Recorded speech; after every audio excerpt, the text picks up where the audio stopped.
കുറച്ച് നാളിന് മുന്നേ തേങ്ങയും വെളിച്ചെണ്ണയും വാങ്ങിക്കുന്ന വീട്ടിൽ പോയപ്പോൾ അവിടുത്തെ അമ്മ എനിക്കൊരു 3-4 പാക്കറ്റിലെ ചക്കപ്പൊടി തന്നായിരുന്നു. ഉപ്പുമാവിനുള്ളതും ദോശയ്ക്കുള്ളതും പിന്നെ കുറുക്കുണ്ടാക്കുന്നതും അങ്ങനത്തെ പൊടി. എടുത്തെന്തെങ്കിലും കുക്ക് ചെയ്യണമെന്ന് വിചാരിക്കുന്നുണ്ട് കുറച്ച് ദിവസമായിട്ട്, പക്ഷെ മറന്നു പോകായിരുന്നു. പിന്നെ എന്തായാലും സാധനത്തിന്റെ ബാസ്ക്കറ്റ് എടുത്തപ്പോഴേ അതിലിരിക്കുന്നതുകൊണ്ട് രാവിലെ അങ്ങ് ഉപ്പുമാവ് ഉണ്ടാക്കാമെന്ന് വിചാരിച്ചു. ഫ്ലോപ്പായി പോയാലും സൺഡേ ആയതുകൊണ്ട് വേറെ എന്തെങ്കിലും ഉണ്ടാക്കാമല്ലോ എന്ന് വിചാരിച്ചു.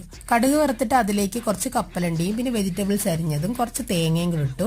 പൊടിയെടുക്കുന്ന അത്രയും തന്നെ അളവിൽ വെള്ളം ഒഴിച്ചു കൊടുത്ത് വെള്ളം നന്നായിട്ട് വെട്ടി തിളച്ച് വന്നപ്പോഴത്തേക്ക് ഉപ്പും ഇട്ട് ഈ പൊടിയും ചേർത്ത് കൊടുത്തിട്ട് ലോ ഫ്ലെയിമിൽ വെച്ച് അടച്ച് ഒരു 5 മിനിറ്റ് വെച്ചിരുന്നു. പിന്നെ എന്നിട്ട് നന്നായിട്ട് ഉടച്ചുടച്ച് അങ്ങനെ എടുത്തു. വെള്ളമൊക്കെ തോർന്ന് നമ്മുടെ സാധാ ഉപ്പുമാവിന്റെ അതേ ഇതായിട്ടുണ്ട്.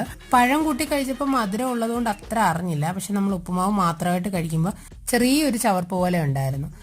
എന്നാലും കുഴപ്പമില്ലാതെ പഴമൊക്കെ ഇട്ട് ഇളക്കി പഞ്ചസാരയൊക്കെ കൂട്ടി അങ്ങ് കഴിച്ചു.